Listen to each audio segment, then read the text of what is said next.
exposed his father's lies at just 9 years old. The courtroom was silent when a small voice broke through. "I am my mother's lawyer," said 9-year-old David Thompson. Judge Harrison looked up in surprise. Across the room, Robert Wellington, a wealthy businessman, nearly dropped his coffee. David stood beside his mother, Janet, his eyes calm but full of courage. "This is a hearing between adults," the judge said kindly. "I understand, Your Honor," David replied. "But according to the Convention on the Rights of the Child, I have the right to speak in matters that affect my life." The whole courtroom froze. A child quoting international law? Even Robert's 2 expensive lawyers didn't know what to do. For years, Janet had raised David alone, working long hours as a nurse.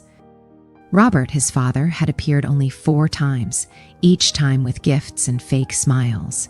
But now suddenly he wanted full custody. Robert's lawyer began to object, but David interrupted. "If you truly cared about me," he said, "you'd listen to what I have to say." He opened a small notebook. "Your Honor, I've prepared evidence about why I should stay with my mother, and about my father's real motives." Robert's confident smile faded. David continued, "For months, I studied at the public library. I learned about family law, public records, and my father's business. What I found is important." Robert tried to stop him, but David didn't hesitate. "6 months ago, my father visited us for 15 minutes. 2 weeks later, he filed for custody. That's not love. That's strategy." He took a deep breath. "Your Honor, I discovered that my father recently lost a big lawsuit. His 3rd wife filed for divorce. And my late grandmother left a trust fund, $1.7 million for my care. But the money can only be used if he gains full custody." Gasps filled the room. Robert's face turned pale. David spoke again. "For 9 years, he didn't care about me. Now, when he needs money, suddenly he wants to be my father?" Judge Harrison leaned forward, listening closely. David opened his backpack and pulled out a folder.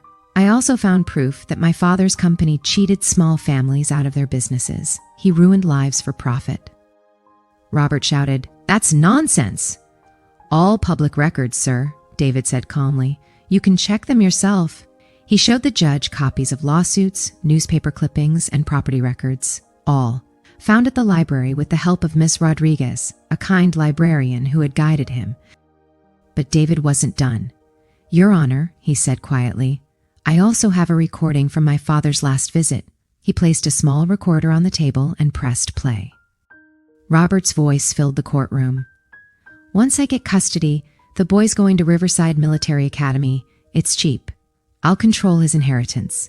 He doesn't even need to know." Everyone stared in shock. Janet began to cry.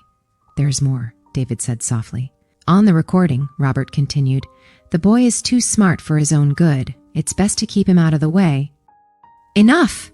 Robert yelled, standing up. "A real father wouldn't try to buy his child," David replied. "You don't want custody. You want control." The judge raised his gavel. "Mr. Wellington, sit down. Now," David finished calmly. "My grandmother knew what kind of man he was. I found a letter she wrote to me before she died. She warned me about him and told me to protect myself if he ever tried to take me away from money." Silence filled the room. Judge Harrison looked at David with respect. "Based on this evidence, the court denies Mr. Wellington's custody request. I also order an investigation into financial fraud." Robert was escorted out as Janet hugged her son, tears of pride in her eyes. Months later, the recording went viral. The story of the boy who defended his mother touched millions. David became a national symbol of courage and children's rights. By age 12, he was speaking at schools across the country, teaching kids about their rights. His book, Every Child Has a Voice, became a bestseller, funding free legal help for poor families. Meanwhile, Robert lost everything: his business, his wealth, his reputation. Yet David never spoke badly of him. "I just hope he learns that love can't be bought," he said in an interview. At 16, David became the youngest lawyer in the country. His first case? A lawsuit to make children's rights education mandatory in schools. He won. And so, the boy who once stood up in court for his mother went on to change laws for children everywhere. Because David Thompson proved one simple truth: you're never too small to make a difference.